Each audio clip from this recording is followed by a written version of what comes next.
ça là, à deux jours du vote, on n'a pas besoin de ça en vrai. C'est le symbole de la mondialisation. À un moment donné, il va falloir s'interroger sur... Tout le monde s'interroge aujourd'hui sur cette mondialisation, cette vulnérabilité économique qu'on a connue, les dégâts liés à la pollution. Donc il ne s'agit pas d'arrêter le commerce international, il s'agit de s'intéresser à ce qu'on va faire maintenant comme modèle de développement. Et nous, on tire depuis longtemps, mais la société est en train d'arriver sur ce positionnement-là. On tire depuis longtemps des leçons de la pandémie qui a exacerbé les dégâts de la mondialisation et de la vulnérabilité.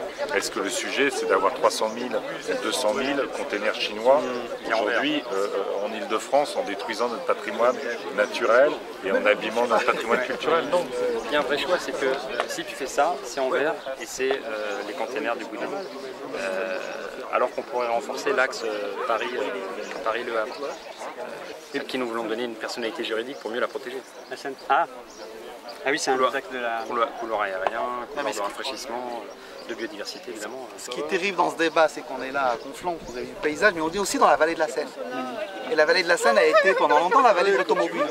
Et ça fait au moins 20 ans que nous, écologistes, on dit c'est pas à travers l'automobile qu'on retrouvera une identité et un modèle de transition et de développement, et qu'il fallait utiliser les friches qui étaient présentes et investir dans les écomatériaux. On le voit aujourd'hui avec la crise de la mondialisation, la Covid, la difficulté d'importer de Chine, et au niveau des énergies renouvelables, et la valorisation du patrimoine naturel de la vallée de la Seine. Et au lieu de parier sur la valorisation du patrimoine naturel, l'écotourisme, le développement des activités de transport maritime, enfin, on est dans la capitale de la batellerie ici. On devrait retrouver un mode de vie avec la Seine à travers le déplacement des personnes. Quand la 13 est bouchée, la Seine peut être un formidable moyen de se déplacer de manière douce.